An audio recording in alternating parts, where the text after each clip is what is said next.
Raising a small flock of backyard chickens has never been more important or popular. In addition to knowing where your food comes from, knowing what your food is eating, knowing you're feeding your family the freshest, most nutritious eggs possible, chickens and ducks and geese make really wonderful pets. People from all walks of life in all parts of the country are discovering the immense sense of satisfaction and enjoyment that comes from raising backyard birds. Whether you live in the country or on a quarter acre in town, it's possible to add a few chickens to your backyard. They're entertaining to watch, friendly and curious, and in addition to fresh eggs, they also provide free bug control and more manure for your garden than you'll ever need.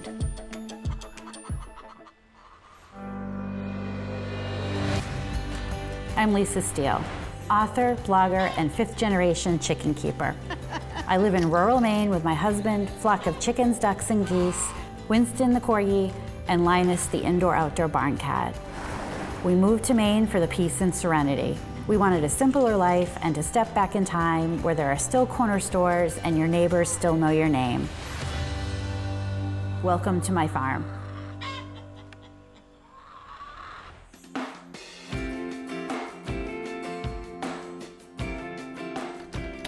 Welcome to my farm. It's finally spring in Maine. The grass is green, the sun is shining. I always love this time of year because I can get back out in the garden.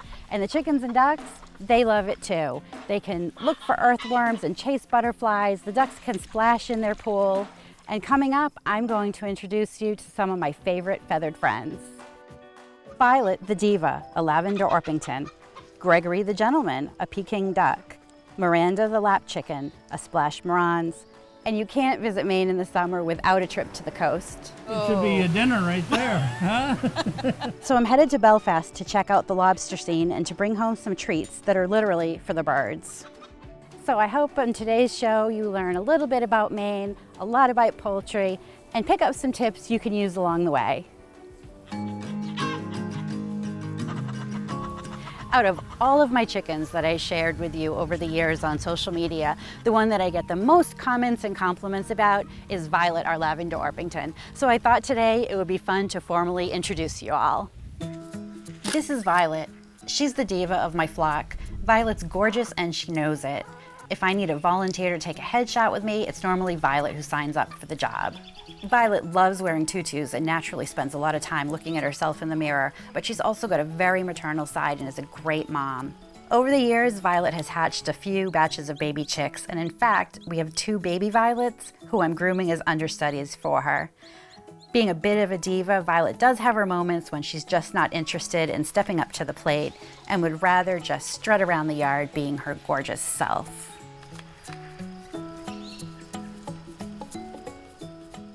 Violet's a Lavender Orpington. She's a variation of the popular Buff Orpington, which is a breed that originated in England. The Orpingtons in general are larger breeds, they're heavier. The lavender color is not recognized by the American Poultry Association, so technically she's not a recognized breed, but it's just a variation of the Buff or the Australorp, which is a black Orpington. The members of the Orpington family tend to be super friendly, really great with kids, really gentle and docile. They're good layers. Violet lays nice light tan eggs. Sometimes they look almost pink, and she lays about 200 a year, although I don't technically count them all. The Orpington family are a large breed of chicken, so they have more meat on their bones. Technically, they're a dual-purpose bird, so good for meat or eggs, although we just use Violet here for her eggs. She's got beautiful slate-colored feet, which kind of match her violet lavender blue feathers. And she's got a fairly small comb, which makes her cold hardy. Like her cousins, the Buff Orpingtons, Violet, a Lavender Orpington, makes a really nice addition to a backyard flock, especially if you have small kids, because as you can see, they have no problem being held, carried around. They're just a really good all-around chicken.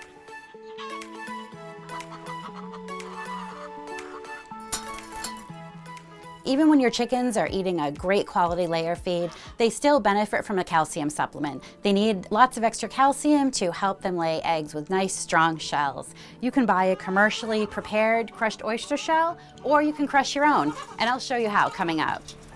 I'm heading to the coast today and hoping to find some fresh lobster and oysters for our dinner tonight. One of the many benefits of living in Maine is all the fresh seafood that we have access to, and I eat way more lobster than I probably should. But who can resist nice, fresh seafood?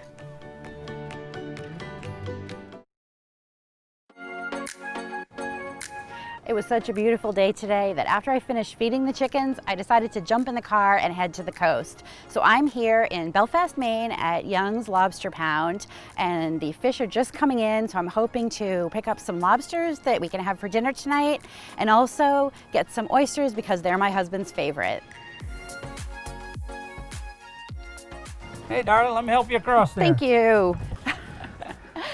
I think one of the best things about living in Maine is all the seafood, and especially lobster, and I always love coming to Belfast. It's such a cute little town, and of course to Young's Lobster Pound. So how long have you been here? How long has it been in your family? We'll be in business 92 years, I do believe, this year. My grandfather started it.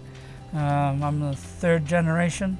I got a fourth generation wants to take over when they boot me out of here. So I learned in the fishing business, either working with my grandfather, gill netting and purse seining, lobster bait, stuff like that, and then worked on my boat and my father's boat when I was so high, filling bait bags on there. Did all that, and then I got my own boat and started out with one trap with a skiff, and then it was 10 traps and an outboard motor, and fished all right up through till when I got out of high school. And the fishing was not as great, so I was working for my father when I wasn't fishing, so I turned everything over and got rid of the boat and stuff and went work full time for him. I learned all that business trait all the way up through, and didn't have to go to college for any of it, so I got all the, we call it the School of Hard Knocks. That's here. right. Learned all the way up through. So we have our clam harvesters come in every day, so we do steamed clams. The last few years, the oysters in the state of Maine have taken off, and we do oysters on the half shell, do crab meat rolls, we pick our own crab meat, fresh fish like haddock dinners, or we have swordfish, halibut, anything you can pull out of the water, basically. Pretty much. And I love you have all that outdoor dining so people can just sit and enjoy the sun and the breeze, but the view, and it's just such a nice environment. Let's go inside and see how this whole thing works. Yeah, we'll show you how we do it and take you around. Sounds good.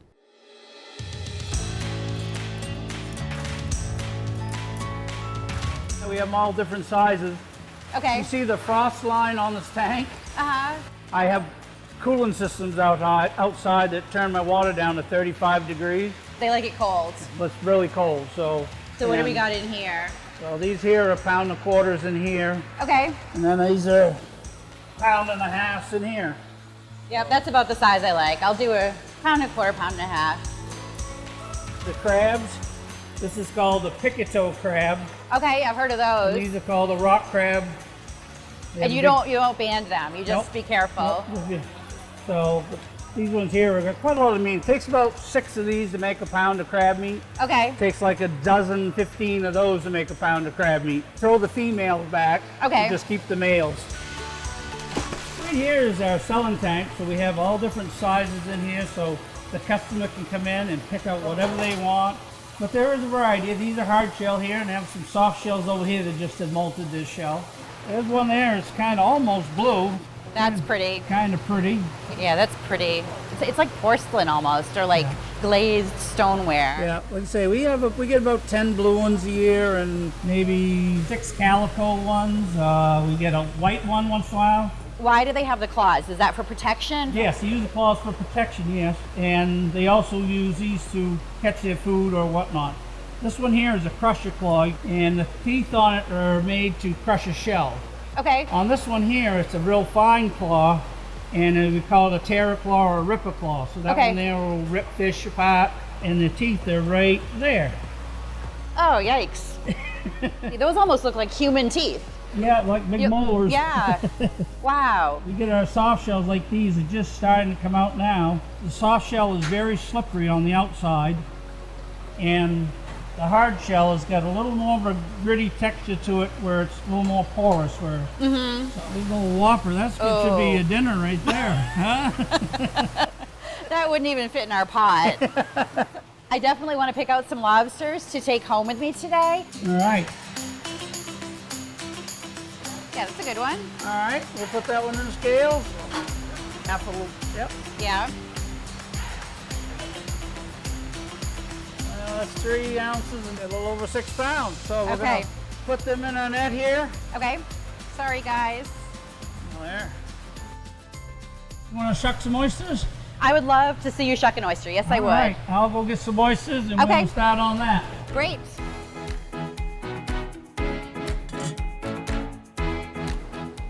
Okay, I know there's a trick to opening an oyster. Yeah, there's a little bit of a trick. Or a skill. There's some skill involved. Yeah, some people get frustrated and use a hammer to them and the Okay. shells are all through it. So. But I'll give you a rundown. Okay. All right, usually take the brown side of the oyster and we put that down on the table. Okay. And I brought my gloves I see because, that. but I'll show you how to use it at home in case you don't have one of these gloves. And what we do is see this hinge right here? Mm-hmm. We stick that knife right inside that hinge. And what we do, we kind of push in. Okay. And then we kind of twist it, just a little bit of a twist. Okay. And once it moves that top shell just a little. Now, a lot of people just will cut all the way through, then cuts, and it breaks the oyster in half. So take your knife and tip it on an angle so it cuts the top of the shell of the mussel off. And once you cut the top of that off, Oh, wow. there shouldn't be anything but just that oyster right there, so it's all nice and whole. And then we take the knife again, cut this mussel one more time right there. And that cuts it away from the shell so it's all loose and ready to slide down.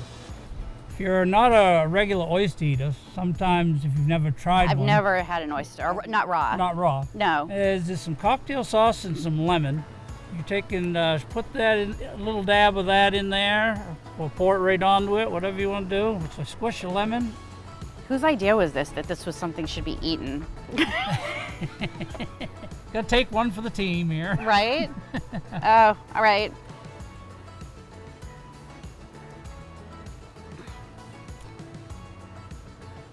Oh, that is one weird texture. All right. If you're home and you haven't got one of these fancy stainless gloves, take Right. a towel at home, Okay. put the oyster inside here and kind of fold the towel over about halfway. Okay. Push it right in and then twist. Push in a little harder. You get it Oh. twisted? Yeah. All right. And you're gonna take the knife, gonna slide it up, tip it up a little bit more, Okay. and take the knife and cut right across all the way to the other end till your fingers are. Oh, cat. Oh, look at that. There you go. And now cut the mussel down in there. Okay. You're now a professional shucking oyster person. Want a job? I'll boil lobsters. Well, that was a great lesson. And if you don't mind, I'm going to take these shells home to my chickens because they love them for the calcium. Yeah, well, you'll have some nice firm eggs when they get done chewing on them. Exactly. Thank you so much. You're very welcome.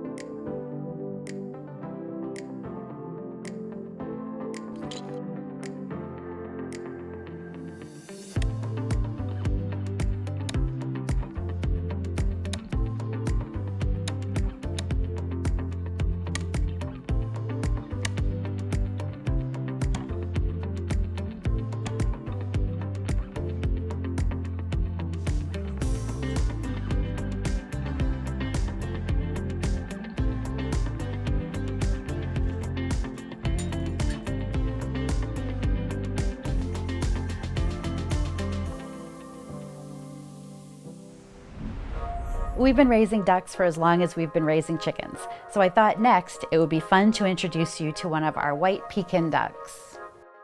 And a little later, I'm going to show you how to add a little bit of aromatherapy to your chicken's nesting boxes.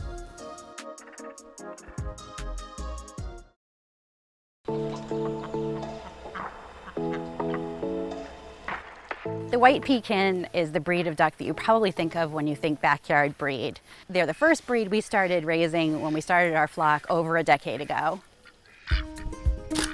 This is Gregory. He's our flock patriarch. Gregory waddles around the farm, keeping an eye on everyone, and has proven time and time again that chivalry is not dead. Gregory always stands back to let the girls have the first crack at treats, although he does love earthworms, spaghetti, and tomatoes, so game on when I share those.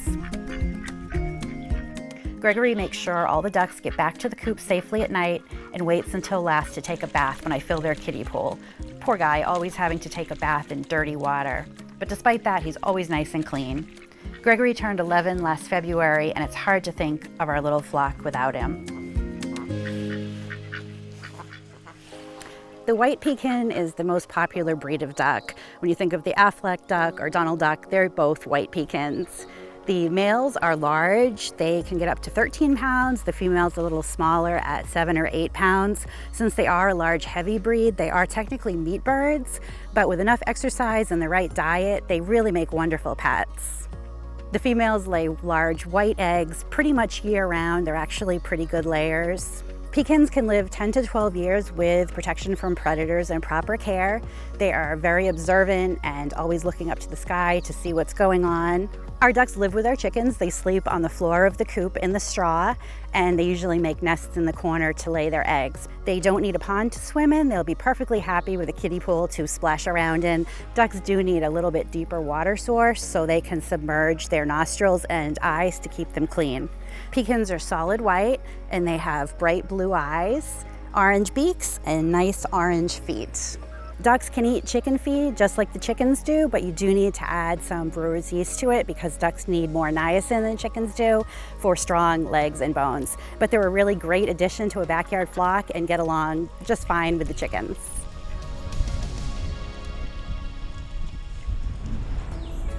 When I come back, I'm going to show you how to add a little bit of aromatherapy to your chickens' nesting boxes.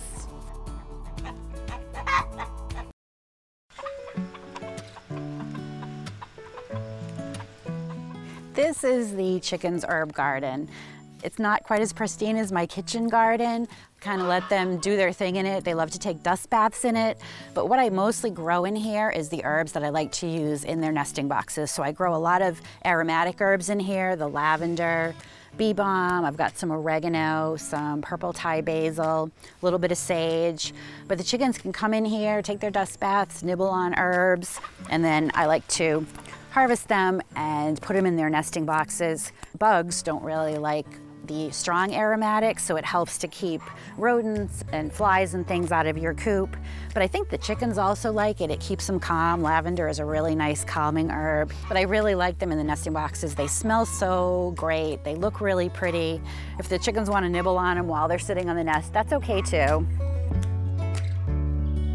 I pretty much use whatever herbs I've got extra of. There's no real set amount or type of herb that I use. I pretty much use whatever I've got too much of and I need to prune a little bit, but I especially like to use the mint. It's really good at keeping mice out of your coop.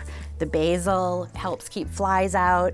The lavender and catmint are calming herbs, so they help the chickens stay a little bit more relaxed when they're sitting. That's especially great if you have a hen sitting on eggs that you want her to hatch, because you want her to feel safe and comfortable in her nest. And then I like to add things that are just pretty. Purple basil and the catmint are really pretty, but I'll add rose petals or marigolds or whatever else I have. So it doesn't matter, just whatever I've got. And then I just kind of put some in the nests and I would just replace it. The chickens usually eat some of it, but I'll replace it when I need to prune the herbs again. I've even got some dried herbs left over from last winter that I didn't use. So in here there's a lot of marigold and lavender and rose petals, some chamomile. I just air dry it and keep it in a bucket to sprinkle in the nests during the winter months when I don't have the fresh herbs. I'm not really sure that chickens appreciate the herbs as much as I do, but they are really pretty. I think they help with pest control, and they make this coop smell really nice too. So if you have extra herbs, toss them in your chickens' nesting boxes.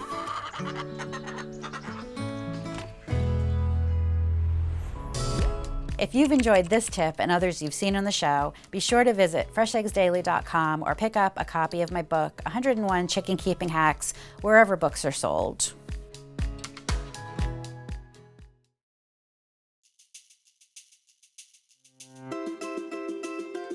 Some chickens lay brown eggs, others lay white eggs, but there's a very special breed that lays super dark brown eggs. This is Miranda. Miranda is our friendliest chicken. In fact, it's hard to get a good photo of her because she always wants to be in my lap or right beside me. Miranda's a great garden helper. She's a great forager. She loves pulling earthworms out of the ground or scratching in the dirt when I'm planting vegetables. Miranda's just 2 years old, so she's at the peak of her egg production and lays the most beautiful dark chocolate brown egg almost every day. The Maran's breed comes from the Maran's region of France. They come in various colors, blue, black, and this gorgeous splash pattern. They lay super dark chocolate brown colored eggs, which some French chefs are said to only use in their baking because they think that they're superior in taste and quality. Actually, the taste and quality of an egg depends on the chicken's diet, not the breed. But the Maran's breed has the distinction of being mentioned in literature. Interestingly enough, James Bond in the Anne Fleming series would only eat a Maran's egg boiled for 3 1/3 minutes exactly. So that's kind of an interesting little tidbit about the Maran's breed of chickens. She's white with gray splotches on her. They have a fairly standard sized comb and yellowish eyes. And interestingly, they're one of the few breeds that have feathers on their feet.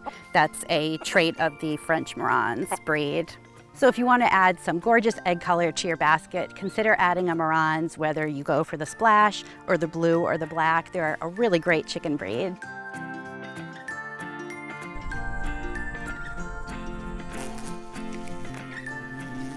I hope you've enjoyed meeting some of my feathered friends here on the farm. I know they enjoyed sharing the spotlight with me for today's show. Over the years, I've raised so many different breeds of chickens and ducks, and I like different breeds for different reasons. There really is no one best breed. What matters is that it's the best breed for you.